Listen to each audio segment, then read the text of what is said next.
ఈ విష ప్రచారం చేస్తున్నటువంటి వైసీపీ నాయకులు. ఇది మంచిది కాదు. వెంటనే నిన్న జరిగినటువంటి సంఘటన మీద జగన్మోహన్ రెడ్డితో పాటు అందరూ హిందువులకి క్షమాపణ చెప్పాలి. అలిపిరి దగ్గరకు వచ్చి ముక్కుని నేలకి రాసి క్షమాపణ చెప్పాలి. చెప్పినా మీకు పాప పరిహారం ఉండదు మిత్రులారా. మొత్తం శాలిగ్రామ స్వరూపం అది. 7 కొండలు, నీలాద్రి, వెంకటాద్రి, వృషభాద్రి, అంజనాద్రి, శాలిగ్రామ స్వరూపం. అలాంటి పవిత్రమైనటువంటి కొండ మీద ఉన్నటువంటి కొలువైనటువంటి వెంకటేశ్వర స్వామితో మీరు ఆటలాడుకుంటారా? గతంలో వెంకటేశ్వర స్వామితో ఆడుకున్నటువంటి వెంకటేశ్వర స్వామి పట్ల అవహేళనగా వివరించినటువంటి వ్యక్తులకి ఏమైందో మీకు తెలుసు. నేను చెప్పనక్కర్లే. మాడి మసైపోయారు. ఆయన తరువాత కూడా ఇప్పుడు వివరించినటువంటి తీరు మీరు గమనించినట్టయితే స్వామివారి ఆగ్రహం కారణంగా 11 స్థానాలకు పరిమితం అయిపోయారు. మీరు 11 స్థానాలకి వైనాట్ 175 నుండి మిమ్మల్ని 11 స్థానాలకు పరిమితం చేశారు. ఆంధ్రప్రదేశ్ ప్రజల ఆగ్రహంతో పాటు ఆ భగవంతుడి వెంకటేశ్వరమి ఆగ్రహం కారణంగా మీరు 11 స్థానాలకు పరిమితమైన ఇంకా సిగ్గు లేకుండా, బుద్ధి లేకుండా ఇలా వివరించడం మంచిది కాదు. నిన్న జరిగినటువంటి సంఘటనల్ని తీవ్రంగా ఖండిస్తున్నాము. వెంటనే అలిపిరి దగ్గరకు వచ్చి ముక్కుకి నేలకి రాసి మా అలిపిరి పాదాల దగ్గర క్షమాపణ చెప్పాలి. వాళ్ళకు కూడా ఎవరెవరు ఉన్నారో వాళ్ళందరికీ లీగల్ నోటీసులు కూడా మేము పంపించబోతున్నాం. అబద్ధాలకి కేర్ ఆఫ్ అడ్రస్ వైసీపీ. దాంట్లో మొదటిలో ఉన్నటువంటి వ్యక్తి భూమన కరుణాకర్ రెడ్డి గారు. పాత చొప్పు ఇయ్యండి అన్న నర్రాయని కొడతాను, పాత చొప్పు ఇయ్యండి వెంకటేశ్వర స్వామిని కొడతానని చెప్పిన వ్యక్తి కరుణాకర్ రెడ్డి.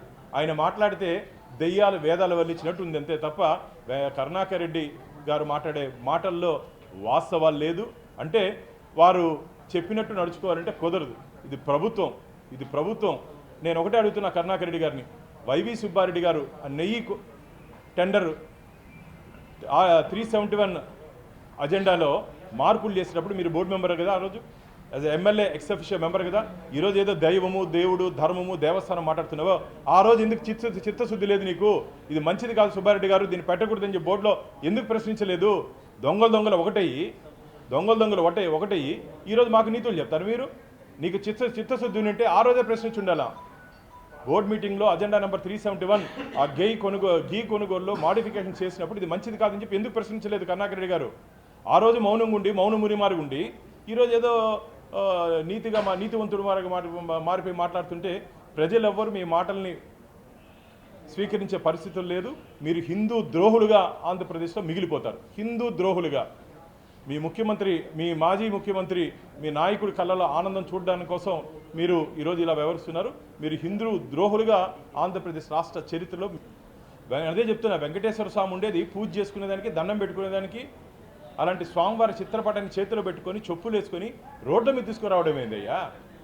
ఇదేమన్నా చర్చ్ అనుకున్నారా? చెప్పులు వేసుకొని లోపల పోయి ప్రార్థన చేసేదానికి ఇదేమన్నా చర్చ్ అనుకున్నారా?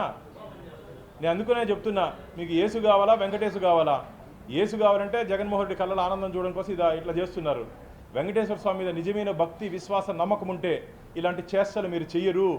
మీ ఇళ్లలో కూడా రానియరు ఇలా చేస్తూ ఉంటే. మీ ఇళ్లల్లో కూడా వైసీపీ నాయకులను హెచ్చరిస్తున్నా, రాబో రోజుల్లో మీరు ఇదే విధంగా ఉంటే మీరు ఇళ్లల్లో కూడా రానిరు. తాడేపల్లి ప్యాలెస్ బయట అవుట్ హౌస్లో కూర్చోవాల్సిందే.